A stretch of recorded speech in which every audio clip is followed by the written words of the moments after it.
Michel Ferrero didn't chase fame, fortune, or fast growth. He chased perfection. From a small pastry shop in northern Italy, he spent nearly 70 years obsessing over every detail of his products and the people who ate them. The result, a $40 billion chocolate empire built on secrecy, patience, and care, still private, debt-free, and family-owned. This is the story of how Ferrero turned scarcity into opportunity, craftsmanship into global dominance, and simple ingredients into some of the most beloved chocolate creations the world has ever known: scarcity, hazelnuts, and the origins of Nutella. Michel Ferrero was born in 1925 in a small town near Alba in the Langhe Hills of northwestern Italy. The region was rural and poor, defined more by agriculture than industry, and marked by a way of life in which resources were limited and waste was unthinkable. Yet the land possessed one crucial abundance: hazelnuts. For generations, these hills had produced hazelnuts in large quantities, and local confectioners had learned how to use them creatively, especially during periods when other ingredients were scarce. Long before Ferrero's rise, it was already known that hazelnuts could be blended with cocoa to create a satisfying alternative to pure chocolate. This knowledge became decisive in the years following World War II, when Italy was devastated, infrastructure was damaged, and imported goods were difficult to obtain. Cocoa, which had to be sourced from abroad, was expensive and often unavailable. Chocolate became a luxury that most families could no longer afford. Hazelnuts, by contrast, were local, plentiful, and relatively inexpensive. Michel's father, Pro Ferrero, was a pastry maker who understood this imbalance instinctively. Rather than abandoning chocolate altogether, he sought to stretch it, transforming scarcity into opportunity. By increasing the proportion of hazelnuts and reducing the reliance on cocoa, he could create a product that preserved pleasure while dramatically lowering cost. The result was a hazelnut-based chocolate paste that delivered comfort and indulgence at a fraction of the price of traditional chocolate. It was sold not as a luxury, but as an everyday treat for working families struggling in the aftermath of war. Locally, it became known as the chocolate of the poor, a phrase that captured both its accessibility and its emotional significance. It offered something sweet and reassuring in a time when very little else was certain. Michel grew up immersed in this world. He spent his childhood surrounded by sacks of hazelnuts, vats of paste, and the smells of cocoa and sugar. More importantly, he observed how people responded to the product. He saw how food could provide not only physical nourishment, but emotional relief, familiarity, and a sense of dignity during hardship. This understanding shaped him permanently. He never forgot what it meant to lack resources, and he never forgot the responsibility that came with providing something small but meaningful to people who had very little. The emotional function of food, especially sweet food, became central to his philosophy. Ferrero did not think of confections merely as commodities or indulgences. He saw them as comforts capable of improving daily life in quiet but powerful ways. That belief, rooted in scarcity and reinforced by experience, would later guide his approach to invention, quality, and customer trust. Leadership forced by tragedy. Michel Ferrero entered the family business at the age of 19, learning the craft from the inside rather than through formal education. 5 years later, at just 24 years old, his life changed abruptly when his father died suddenly of a heart attack. The loss was not only personal but structural. Almost overnight, Michel found himself responsible for the survival of the business and for the livelihoods of the people who depended on it. This moment marked a decisive turning point. Ferrero was no longer an apprentice or a participant. He was the sole bearer of responsibility. He responded by writing a letter to the company's employees, a document that would become legendary within Ferrero and would quietly shape its culture for decades. In it, he pledged to devote all of his activities and all of his efforts to the company. He stated that he would only feel satisfied when he had guaranteed his workers and their children a safe and tranquil future. This was not a symbolic declaration meant to inspire loyalty. Ferrero treated it as a binding promise. It became the moral framework within which he made decisions for the rest of his life. He later explained that what drove him relentlessly forward was not ambition or a desire for wealth, but fear. Specifically, he feared that if the company failed, thousands of families would be dragged down with it. That thought, he said, kept him awake at night and never left him. This fear translated into a paternal but concrete vision of responsibility. Ferrero made sure that employees had paid sick leave, access to medical care, and reliable transportation to and from factories, especially for workers coming from rural villages. He supported housing initiatives, offered assistance for employees' children to pursue education, and quietly established funds that helped families weather illness or hardship without public exposure or humiliation. This model was deeply paternalistic, offering protection in exchange for loyalty rather than participation in governance. But within its historical context, it created a level of stability that few industrial employers of the time could match. Ferrero believed that asking people to devote their lives to the company imposed an obligation on the company to protect their lives in return. Stability, in his view, was not a benefit, but a duty. This philosophy explains both his relentless caution and his refusal to gamble the company's future through debt, speculation, or short-term growth. Innovation was necessary, not because growth was desirable, but because stagnation threatened the social contract he felt bound to uphold.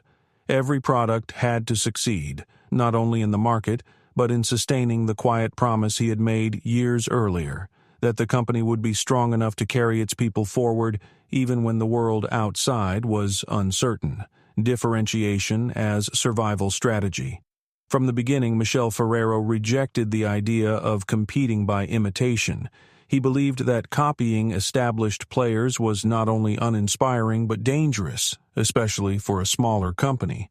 If Ferrero produced the same products as larger competitors, those competitors could always outspend, outproduce, and ultimately crush them.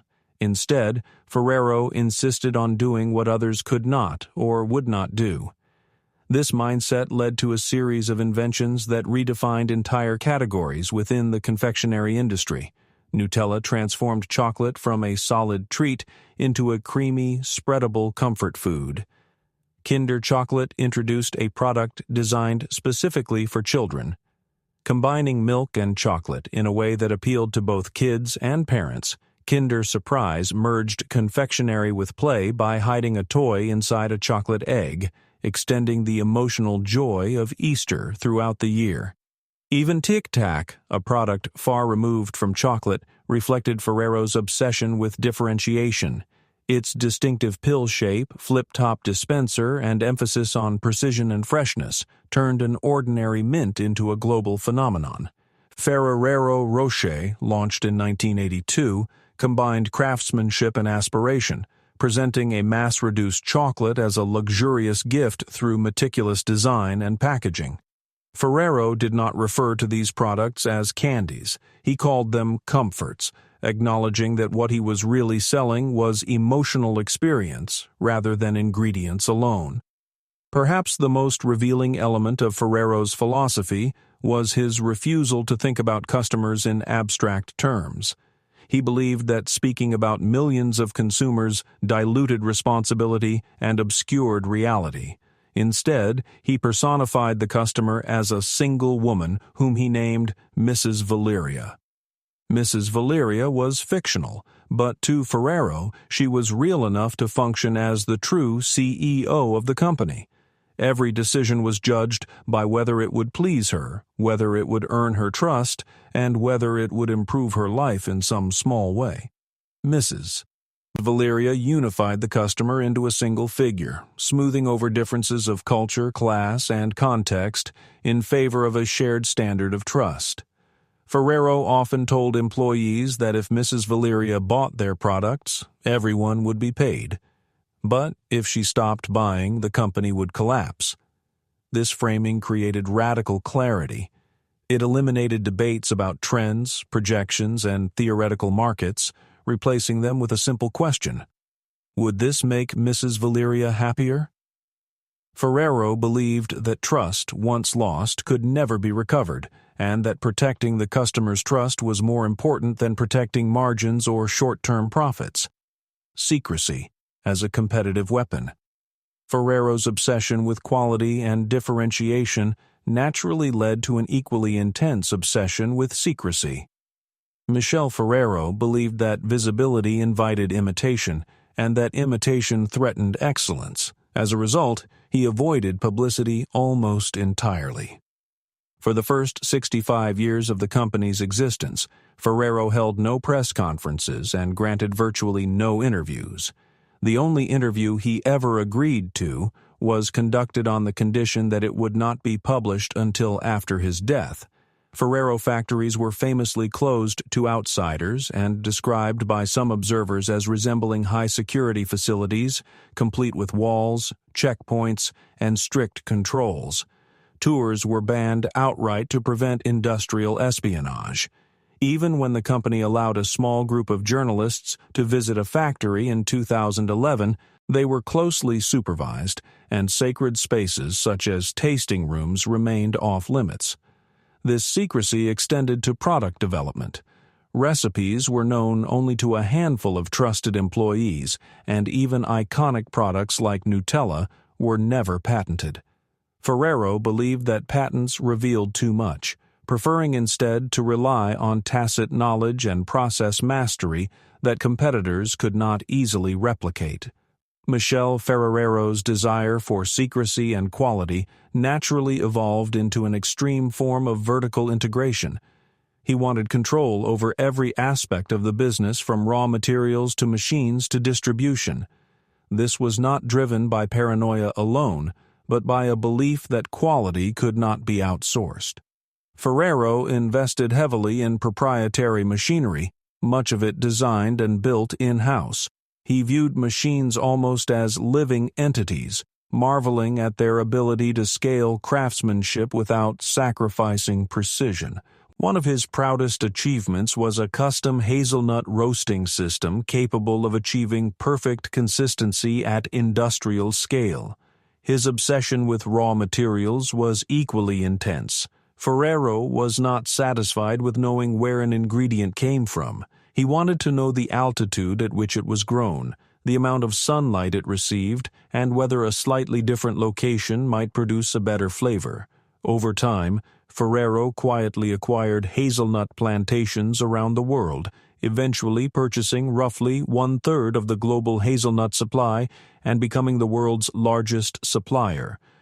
By controlling farms, machines, factories, and logistics, Ferrero reduced dependence on external partners and protected the integrity of his products, from small company to global empire. As the company expanded across continents, the challenge became whether Mrs. Valeria, once imagined as a single Italian mother, could still meaningfully represent millions of consumers with different cultures, diets, and expectations. As Ferrero's products traveled far beyond the Lang Hills, where Michel Ferrero first refined them, the company's influence came to encompass not just taste, but global consumption patterns, markets, and cultural identity. Nutella, introduced in 1964, is now produced in enormous quantities and sold in roughly 170 countries, making it the world's most recognized chocolate hazelnut spread and a cornerstone of Ferrero's global portfolio alongside Kinder, Tic Tac, and Ferrero Rocher. The Ferrero Group reported consolidated revenues of about $18.44 billion in the 2023-24 financial year, a testament to its vast, expanded reach and enduring demand across generations. In its rise to ubiquity, Nutella even found support in unexpected arenas. Promotional tie-ins with the Italian national football team, helped embed the brand in national pride and collective experience. While for decades, some marketing leaned on comforting associations that resonated with parents and children alike. The company has also begun responding to changing dietary trends with Nutella plant-based, a lactose-free, vegan-certified version of the spread that retains the signature creamy texture while removing milk to welcome lactose-intolerant or plant-based consumers into the global Nutella family.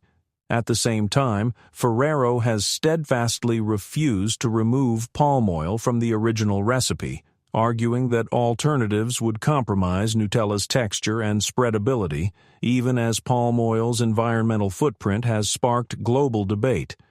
While the firm emphasizes certified sustainable palm oil and supply chain traceability to address deforestation concerns, the environmental consequences of sourcing key ingredients at such scale, especially in terms of land use, monoculture pressures, and greenhouse gas emissions, continue to shape how the company's global legacy is understood. Through these cultural, economic, and ecological intersections, Ferrero's influence extends far beyond its origins, shaping not just what the world eats, but how it thinks about familiar flavors and evolving consumer needs. Small experiments, long-time horizons. Ferrero believed deeply in experimentation, but he rejected the idea of loud public launches. New products were developed slowly and tested quietly, often with tiny groups of customers. A product might be sent to 30 people, observed, revised, and tested again. Failures were not discarded as mistakes, but studied as signals pointing towards something new. One of his most unusual practices involved testing products without the Ferrero brand. In some cases, he arranged for supermarkets to sell unbranded versions of new products, while his employees discreetly interviewed customers who purchased them. Ferrero himself would sometimes listen from behind glass, feeding questions to interviewers in real time. This obsessive attention to feedback was paired with extraordinary patience. Ferrero often said that if a product failed to make money in its first year or two, it meant nothing. Some products took a decade to find their market.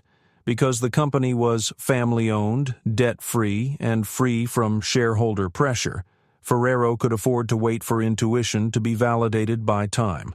Throughout his life, Michel Ferrero resisted every attempt to take the company public or bring in outside shareholders. He believed independence was the foundation of identity,